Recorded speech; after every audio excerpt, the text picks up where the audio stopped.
నమస్తే. Phone tapping అంశం అనేది చాలా చర్చనీయాంశంగా మారింది. ఎందుకంటే 'హరీష్ రావు', 'కేటీఆర్', 'సంతోష్ రావు'తో పాటు గూడా నిన్న 'కేసీఆర్‌కి' కూడా నోటీసులు ఇవ్వడం అయితే జరిగింది. దీనికి సంబంధించి ప్రస్తుతం మనతో మాట్లాడడానికి ఆర్యవైశ్య కార్పొరేషన్ చైర్మన్ కల్వ సుజాత గారు మనతో ఉన్నారు. వారిని అడిగి మన నుంచి తెలుసుకుందాం. మేడం నమస్తే.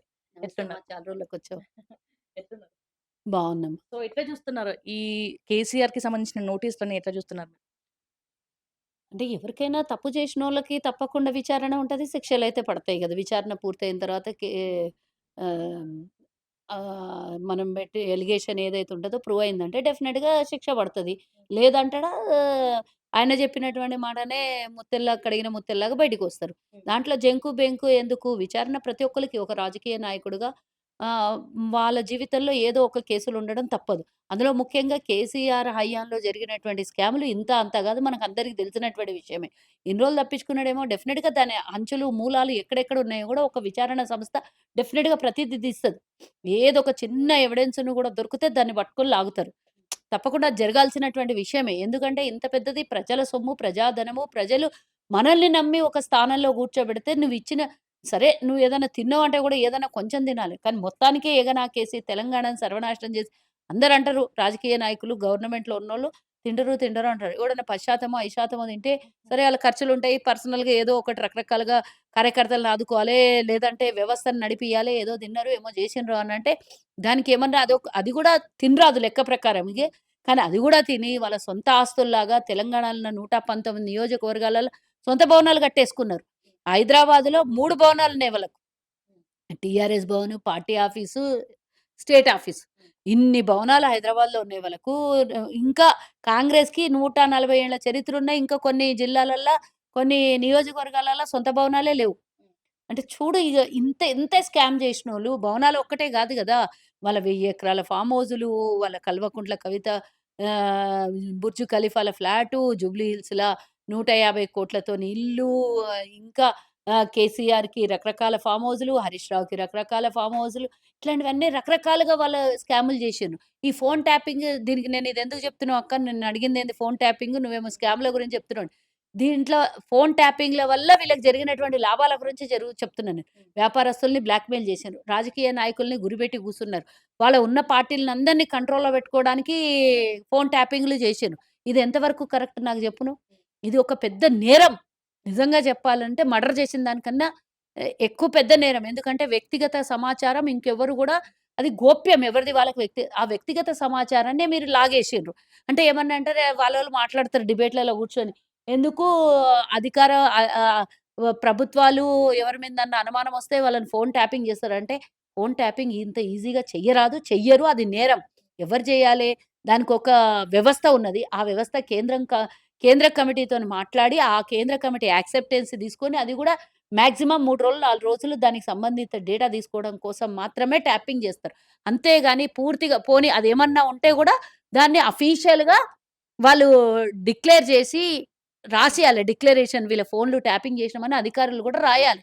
కానీ అనఫీషియల్‌గా కుటుంబ సభ్యులయి, ఫ్యామిలీస్‌వి, లేడీస్‌వి, వ్యాపారస్తులయి, సెలబ్రిటీలయి అందరి ఫోన్‌లు ట్యాపింగ్ చేషిర్రు. ఎవరికి ఎట్లా అవసరం కావాలో అట్లా వాడుకున్నారు ఫోన్‌లు ట్యాపింగ్‌లు చేసి. పర్సనల్ వ్యవహారంలో గూడా ఏలు పెట్టి చూషిండ్రు. అందులో గూడా బ్లాక్‌మెయిల్‌లు చేషిర్రు. ఇట్లా దీనికన్నిటికి మూల కారణం ధనం ఇహం అన్నట్టు, ఇహ జనం అన్నట్టు అన్నిటికి డబ్బు, రాజకీయము, హ్మ్, వీళ్ళ అధికారం కోసం. ఇవే కదా చేసింది మీరు. మరి ఇప్పుడు నేనంటున్నా, సరే నాకు హిందువులు చేసిండ్రు నేను చేయలేదని తప్పించుకునే మాటలు మాట్లాడతారేమో వీళ్ళు. కానీ ఒక రాజు అనేవాడో, ఒక నాయకుడు అనేవాడో, ఒక ముఖ్యమంత్రి అనేవాడో, పరిపాలకుడు అనేవాడో అందరికన్నా పెద్ద స్థానంలో కూర్చుంటాడు. కింద వ్యవస్థ తప్పు చేస్తుంటే నువ్వు కళ్ళు మూసుకొని పాలు తాగుతున్నావా? అవునా గాదా? కేసీఆర్ అనేటోడు కారణం లేకపోతే వీళ్ళందరివి ఎందుకు చలామణయింది? కవిత అన్నీ బయటకొచ్చి చెప్తుంది. నాకు అప్పుడు స్వేచ్ఛనియ్యలేదు. నేను చెప్పలేదు అని జెప్తుంది. అంటే నీకు తెలుసు గదా! తెలిసి గూడా నేరం అనేది తెలిసినా గూడా చెప్పకపోవటం అనేది గూడా అది గూడా పెద్ద నేరం. అవతలోడు నేరం జేస్తున్నాడని తెలిసి చెప్పకపోవడం అనేది పెద్ద నేరం. ఇక్కడ నేరస్తురాలు అందరికన్నా పెద్ద నేరస్తురాలు కవితనే గదా! నీ ఫోను ట్యాపింగ్ అయితుందని తెలుసు తెలుసు అని గూడా ఒక మీడియా ప్రైవేట్ ఛానెల్‌లో చెప్పడం నేను విన్నా. బాధాకరమైన విషయం నా ఫ్యామిలీది గూడా నాది గూడా బిడ్డ అని చూడకుండా, అల్లుడని చూడకుండా ఫోను ట్యాపింగ్ చేసిర్రు. నీకు తెలిసి గూడా దాన్ని యాక్సెప్ట్ జేసినావు అనంటే నీకు మీ కుటుంబానికి అందరికి తెలుసు గదా! ఫోను ట్యాపింగ్‌లయితున్నాయని. ఇప్పుడు కాంగ్రెస్ పార్టీ ప్రభుత్వంలో గూడా ఫోన్‌లు ట్యాప్ చేస్తున్నారని గూడా బీఆర్ఎస్‌లు అంటారు. మరెట్లా చూస్తున్నారు? వాళ్ళకొచ్చిన అలవాటేందంటే, నువ్వు మేమేమంటే అదంటారు. మేమేం జేస్తే అది జేస్తా అంటారు. మేము గతంలో ప్రతిపక్షంలో ఉన్నప్పుడు ఫోను ట్యాపింగ్‌లయినాయని చెప్పినాం. ఇది రుజువయిందా లేదా? ప్రభాకర్ రావుని అరెస్ట్ చేసినాక. రుజువయిందా లేదా? రేవంత్ రెడ్డి గారు పీసీసీగా ఉన్నప్పుడు పదే పదే జెప్పిండు. 70 మంది మాకు సంబంధం ఉన్నోళ్ళు వ్యాపారస్తులు, అధికారులే 70 మంది ఫోన్‌లు ట్యాపింగ్ అయినాయి అని జెప్పిర్రు. వాళ్ళకున్న అనాలిసిస్‌ని బట్టి చెప్పిర్రు. అది నిజమైందా లేదా ఇప్పుడు? ప్రతి ఒక్కళ్ళు గూడా మా ఫోను ట్యాప్ అయిందని బయటికొచ్చి ఎవరెవరైతే పెద్దవాళ్ళున్నారో అందరూ వాళ్ళ కుటుంబం కవితనే జెప్తుంది గదా! నా ఫోను ట్యాప్ అయిందని. మరట్లాంటిది ఈరోజు మేము ఒకవేళ ఫోను ట్యాపింగ్ జేసాడు మేమన్నాం గాబట్టి వాళ్ళంటుర్రు. మేము నిరూపించినాం గాబట్టి వాళ్ళు నిరూపించాలి కదా ఇప్పుడు. మేమన్నామని మీరన్నారు. మేము నిరూపించినాం ఫోను ట్యాపింగ్‌లు అయితున్నాయని. మేము నిరూపించాలి గదా ఇప్పుడు. ఊరికే గాలికి మాట్లాడుడు గాదు. మీరు మాకు ఏదైనా సవాల్ ఇసిరేటప్పుడు ఆధారాలు ముంగల బెట్టుకొని మాట్లాడండి. ఫోను ట్యాపింగ్‌లు అయితున్నప్పుడు ఎందుకు ఇప్పుడు మరి ఇంతింత పొడుగు పొడుగు ఒర్రుతారు గదా! ఒర్రేటప్పుడు ఆధారాలు ముంగల బెట్టుకోండి. ఇగో పలానోళ్ళది ఫోను ట్యాపింగ్ అయింది. మీకు అన్ని వ్యవస్థలు మీరు 10 ఏళ్ళు పనిచేసిన అన్ని వ్యవస్థలు ఇంకా గూడా హ్మ్. ఎనకాల నుంచి మీ కంట్రోల్‌లోనే ఉన్నాయి. ఇప్పటికా? ఆ! న న లేకపోతే మా దగ్గర కొన్ని హ్మ్. కమిటీలో పాసయ్యి పాస్ గూడా బిల్ గాకముందే బయటికొచ్చింది సమాచారం. అది వరకు జూసినాం గదా! దాని మీద ఎంక్వైరీలు గూడా అయినాయి. అంటే ఎవరో ఒకళ్ళు మీకు సమాచారం అందిస్తున్నారు గదా! ఆ సమాచారం ద్వారానే ఆధారాలు గూడా తెచ్చుకోండి. సంతోషే సమాచారాలు అందిస్తున్నారని గూడా మొన్న కవిత అన్నది. ఆళ్ళ నుంచి గాదు. ఇప్పుడు మాది క్యాబినెట్‌లో చర్చలు జరిగిన విషయము బయటికి అఫీషియల్‌గా రిలీజ్ గాకముందే వాళ్ళు బయట పెట్టిండ్రు. అంటే ఎవరో ఒకళ్ళు ఇక్కడి నుంచి పాస్ చేస్తున్నారు గదా! నేననేది మా దగ్గర నుంచి పాస్ చేసేవాళ్ళు ఎవరన్నా ఒకళ్ళు మా ఆఫీస్‌లో అధికారులు ఎవరన్నా ఉండొచ్చు గదా మీకు. లేకపోతే ఎట్లా బయటికెళ్తాయి? అది బయటికెళ్ళిందంటే మరి ఇప్పుడు మా వోళ్ళు ఫోను ట్యాపింగ్ ఏదైనా చేసిండ్రంటే అట్లనే బయటికి తెప్పించి నిరూపించుడు గదా! మీకున్నటువంటి వ్యవస్థ, పైసా, అహంకారము, దుర్వినియోగము, మీరు 10 ఏండ్లు పనిచేసి ఎవరెవరిని గ్రిప్‌లో పెట్టుకున్నారు, ఎవరెవరిని కంట్రోల్‌లో పెట్టుకున్నారు ఇంకా మీకు ఆ వ్యవస్థ బాగా తెలుసు గదా! మరి బయటికి తెప్పిండి. సో, బయటికి ఇంకో తెప్పి విషయం అక్క నిరూపించాలి. ఏదైతే సరే ఈ సంతోష్ ఫోన్ రావు గురించి అడిగినావు నువ్వు. సంతోష్ రావు ఏమన్నుంటే ఇప్పుడు ఆమెకు సంతోష్ రావు మీద కోపం ఉన్నదని రేవంత్ రెడ్డికి దగ్గరైతడా? ఆమె సంతోష్ రావు ఆళ్ళిద్దరికి పడతలేదని రేవంత్ రెడ్డికి దగ్గరైతడా? ఆమెనే జెప్తది. హరీష్ రావు గురించి జెప్తది. కేటీఆర్ గురించి జెప్తది. కేసీఆర్ గురించి జెప్తది. ఆమెకు నోరు సంబలాయించుకొని మాట్లాడితే బాగుంటదని చెప్తున్నాను నేను. రేవంత్ రెడ్డిని ఇష్టం వచ్చినట్లు మాట్లాడితే మేము ఒప్పుకోము. ఎందుకంటే మీ కుటుంబ కలహాలు, మీ కొంపటి, మీ కథ, మీ కార్ఖానా. మీరు మీరు ఎట్లకి పోండి, వాగులోకి పోండి మేము అడగం.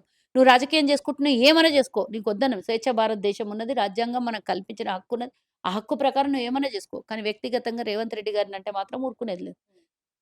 సో, ఇప్పుడు ఆ నోటీస్ విచారణ వరకు ఓకే. కేసీఆర్‌ని అరెస్ట్ గావచ్చు, ఇంకేమైనా చేస్తే మాత్రం రేవంత్ రెడ్డిని బొందబెడతామని జెప్పేసి కూడా బీఆర్ఎస్‌కి సంబంధించిన నేతలంటున్నారు. మేమెందుకు చేస్తాం? బొందబెట్టాల్సినోళ్ళు బొందబెడతారు. ఇప్పుడు నువ్వు కేసీఆర్‌ని ఏమన్నా చేస్తావంటే అధికారులు గదా! నిరూపిస్తే పట్టుకొని పోయేది జైల్లేసేది. అంటే మీకెందుకు భయమైతుంది? కేసీఆర్‌ని ఏమన్నా చేస్తారు అనంటే డెఫినిట్‌గా మీరు అందులో భాగస్వామ్యం ఉన్నారని ఒప్పుకుంటున్నట్టే గదా! ఇప్పుడు రేవంత్ రెడ్డిది ఈ విషయం రేవంత్ రెడ్డి గారి విషయం పక్కన పెట్టు. కేసీఆర్ తప్పు చేసిండని మీరు ఒప్పుకుంటున్నారా? లేదా ఇప్పుడు దీన్ని బట్టి? ఏం తప్పు చేయకపోతే సిట్ విచారణలో బయటకొచ్చేస్తాడు కడిగిన ముత్యంలాగా. మరి లేకపోతే మీరు ఏం తప్పు చేయకపోతే ఆయనకెవరేం జేస్తారు? మంచిగా ఫార్మ్ హౌస్‌లో పోయి పంటాడు మళ్ళా. మరి మీరిప్పుడు ఆయనకేం గాకముందే మీరు బయటికి ఏమైనా జేస్తే ఊకోము, ఏమైనా జేస్తే బొంద పెడతామంటే ఆల్రెడీ మీరు తప్పు జేస్తున్నారు. నాకర్థమైపోయింది. తప్పు చేసిండ్రని ఒప్పుకున్నారు మీరు. వాళ్ళోళ్ళందరూ కార్యకర్తలు బయటికొచ్చి చెప్తున్నారంటే డెఫినిట్‌గా కేసీఆర్ హస్తం ఉన్నదని ఒప్పుకుంటుర్రు ఇండైరెక్ట్‌లీ. సో, ఇప్పుడు ఏదైతే మున్సిపల్ ఎలక్షన్స్‌కి సంబంధించి ఆదరబాదరగా చేసిండో, అందరూ మేడారం బిజీలో ఉంటే కనీసము క్యాండిడేట్‌ని డిక్లేర్ చేసుకునే టైం గూడా ఇవ్వలేదు అని జెప్పేసి కూడా అంటున్నారు. 2 నెలల నుంచి తెలుసు గదా! ఈ ప్రక్రియ నడుస్తోందని. అందరు మేడారం బిజీలో ఎవరున్నారు? ఎవరున్నారు? మేడారం వాళ్ళుంటారు. జాతరకు పోయొచ్చేటోళ్ళుంటారు. కామన్ పబ్లిక్ ఉంటారు. అధికారుల పనులు వాళ్ళ పని వాళ్ళు జేసుకొని వచ్చేసిండ్రు. ఇక్కడ అక్కడ పనిచేయాల్సినటువంటి లా అండ్ ఆర్డర్ వ్యవస్థ, వివిధ వ్యవస్థలుంటాయి. అవి వాటి పని జేస్తూ ఉంటాయి. ఆ! అంటే జాతర కోసం ముడిపెడితే ఇంకా 10 రోజులు జాతరుంటది. జల్దీ పెడితేనేమో ఎలక్షన్‌లేమో ఆదరబాదరగా పెట్టినంటారు. పెట్టకపోతేనేమో 2 ఏళ్లయి పెట్టలేదంటారు. మీతోని ఎట్టేయగలయ్యా బాబు? అంటే అంటే క్యాండిడేట్‌లు లేరా మీ దగ్గర? ఓడిపోతామనే భయం చుట్టుకుందా? లేదా ఎవడు ముంగలకొస్తలేరా? ఏదన్నా ఉండుండొచ్చు గదా! లేకపోతే మీకెందుకు ఆ తొందర? అంటే ఇదే టైంలో ఇప్పుడు పెట్టడానికి నేనొకటి అడుగుతున్నా. బీఆర్ఎస్ ఓళ్ళే గాదు గదా! కాంగ్రెస్ ఓళ్ళు గూడా బిజీగున్నారు గదా! ఆడ అట్లాంటి మేడారంల. మీ వోళ్ళే బిజీ ఉన్నారా ఆడ? క్యాండిడేట్‌లందరూ ఎవరు గూడా ఎవరెవరైతే పని జేయాలనుకుంటారో, ఎవరెవరైతే పాల్గొనాలనుకుంటారో మా వ్యవస్థనే ఎక్కువ పని జేస్తుంది గదా! ప్రభుత్వంలో ఉన్నోళ్ళమే ఎక్కువ పని జేస్తున్నాం గదా! ఇప్పుడాడ. మేము పడితే గిడితే మేము టెన్షన్ పడాలా? మీరెందుకు పడుతుర్రు ప్రతిపక్షాల నుండి?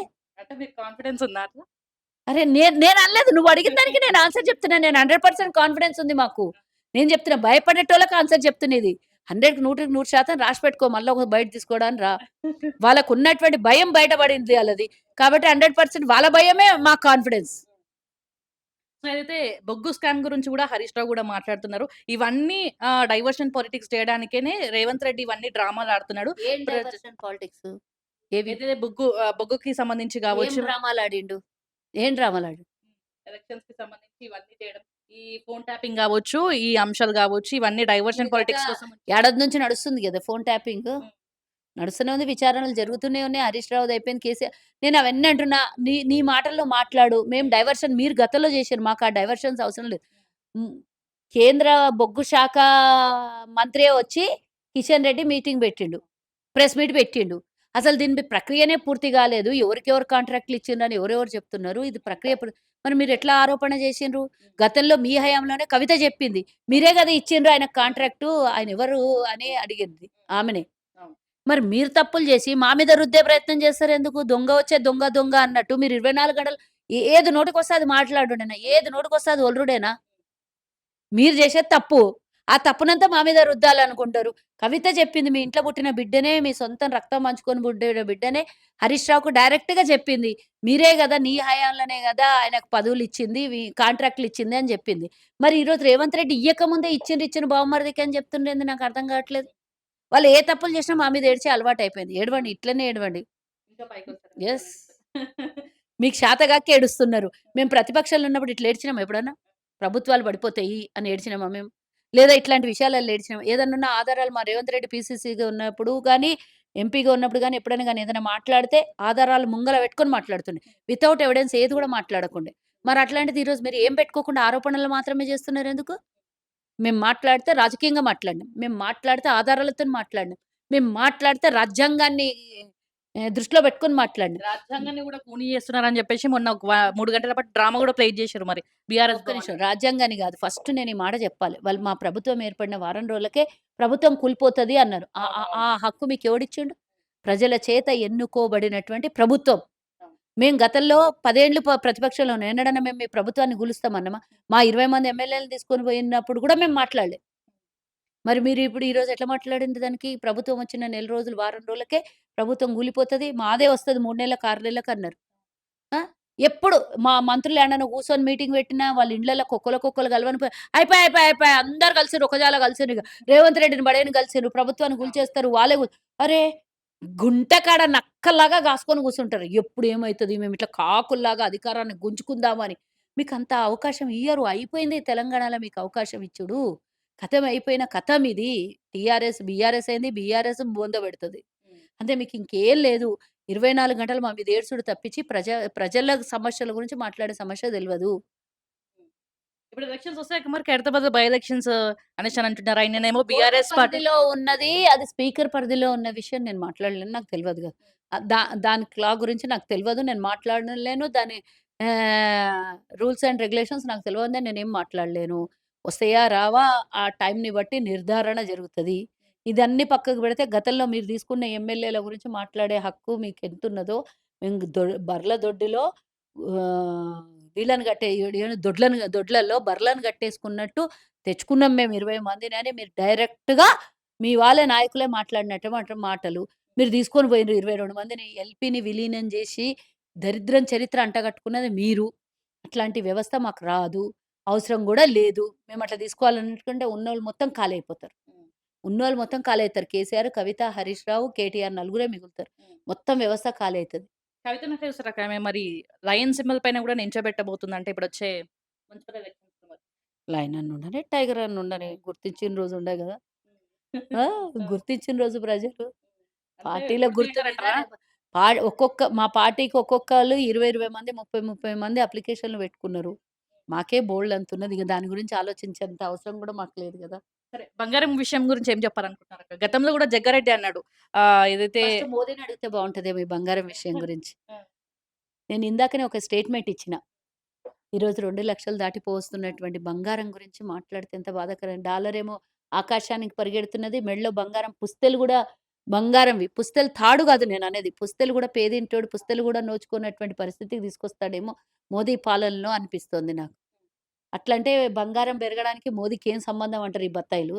కానీ నేనొకటే జెప్తున్నా. డాలర్ ధర పెరిగితే డెఫినిట్‌గా రూపాయి పెరిగితే రూ. 1000 ఆడు పెంచేస్తాడు ఆటోమేటిక్ పెరిగిపోద్ది. రూ. 60 ఉన్నప్పుడు డాలర్ ధర మన్మోహన్ సింగ్‌ని ఎగతాళి చేసి రకరకాలుగా ఆడుకున్నారు మీరు. ఈరోజు రూ. 92కొచ్చిన సిగ్గు, శరం లేకుండా ఇంకా సపోర్ట్ చేస్తున్నారు. ఈరోజు మీ ఇళ్ళలో గూడా పెళ్ళిళ్ళైతున్నాయి గదా! మీరు ఆ రోజు 5 తులాలు ప్రామిస్ జేస్తే, ఆ రోజు రూ. 1,00,000 ఉన్న బంగారం ఈరోజు అమాంతంగా 2,00,000కి పోయింది. మీకు గూడా ఇబ్బందే గదా! మీరు బీజేపీలోళ్ళని ఉండని, బత్తాయిలన్న ఉండని, ఇంకెవరన్నా ఉండని. మీ ఇండ్లల్లో గూడా పెళ్ళిళ్ళైతే పేదోళ్ళు లేరా మీ దగ్గర? బీఆర్ఎస్, బీజేపీకి పనిచేసేటోళ్ళు పేదోళ్ళు ఉండొచ్చు గదా! వాళ్ళకి కాన్షియస్ ఎట్లా ఒప్పుకుంటుందో ఫస్ట్ చెప్పమని జెప్పండి. నేను బంగారం ఇచ్చే సుద్ది తర్వాత చెప్తా. ఆ! కాన్షియస్ ఎట్లా ఒప్పుకుంటుంది? మేము ప్రామిస్ జేసిన రోజు 60,000 ఉండే బంగారం. ఈరోజు 1,80,000 దాటింది. మరి పరిస్థితి ఏంది? మూడంతలు పెరిగింది. ఇంకొకటి కళ్యాణ లక్ష్మి విషయానికొస్తే మొన్న ఏదైతే కళ్యాణ లక్ష్మి వచ్చేసి పిల్లగాడు పుట్టినాక కళ్యాణ లక్ష్మి ఇస్తారా కాంగ్రెస్ పార్టీ గవర్నమెంట్ అని చెప్పేసి కూడా ఒక వీడియో వైరల్ అయింది. అట్లాంటివి మస్తున్నాయి వాళ్ళ చరిత్రలో జెప్పాలంటే. మేమింకా వాళ్ళ కమిషన్‌లు తింటలేము. మేము క్లియర్‌గా జేసి ఇచ్చేస్తున్నాము. పిల్లలు పుట్టినంక ఇయ్యలేదు, ఏమి ఇయ్యలేదు. అందరు కళ్యాణ లక్ష్మి చెక్కులు నువ్వు కావాలంటే వర్గం వారీగా ఎప్పుడు అప్లికేషన్‌లు పెట్టిండ్రు, ఎప్పుడు క్లియర్ అయినాయి చూసుకోండి. వాళ్ళు అధికారంలో ఉన్నప్పుడు కళ్యాణ లక్ష్మిలు క్లియర్ కాలేదని నా దగ్గరికి గింతమందొచ్చిపోయారు నా దగ్గరికి. గింతమందొచ్చారు కళ్యాణ లక్ష్మి డబ్బులు రాలేదు మాకు.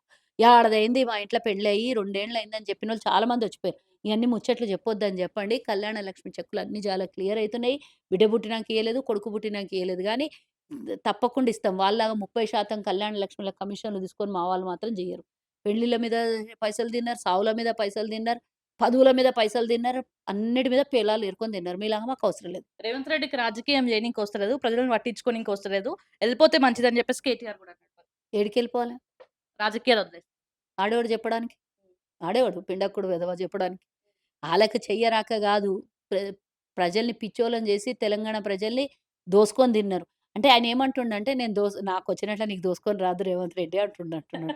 రాజకీయం అంటే ఇట్లా జేయాల మాలాగా మేము 8,00,000,00,000 అప్పు జేసి రాష్ట్రంలో ఉన్న భూములన్నీ బకాసురులాగా అమ్మేసుకొని అన్ని వ్యవస్థల్ని మేమే మింగేసి అన్ని వ్యవస్థలల్ల ప్రతి ఒక్క హైటెక్ సిటీలో కట్టిన ఎన్నెన్ని వాళ్ళ హయాంలో కట్టిన అన్నిట్లో ఫ్లోర్‌లు రాయించుకున్నాము. రేవంత్ రెడ్డి నీకట్లా వస్తలేదని చెప్తుండేమో నాకిట్లా అర్థమైతలేదు. అట్లా అర్థమైతుంది నాకు. ఎట్లుండబోతుందక్క మున్సిపల్ ఎలక్షన్స్‌లో మరి ఎప్పుడొచ్చే జీహెచ్ఎంసీ బరాబర్. గావచ్చు, ఇప్పుడొచ్చే మున్సిపల్ బరాబర్. మెజారిటీ 70, 80% కాంగ్రెస్‌కి పట్టం కట్టబోతది. Thank you. అయితే చూసారు కదా! ఏదేమైనా గూడా ఇప్పుడు ఫోన్ ట్యాపింగ్ అంశం అనేది కాంగ్రెస్ పార్టీకి సంబంధం లేదు. అది న్యాయపరంగా అది ఎట్లెళ్ళాలో అట్లెళ్తదని జెప్పేసైతే వాళ్ళు చాలా గట్టి ధీమా వ్యక్తం చేస్తున్న పరిస్థితి.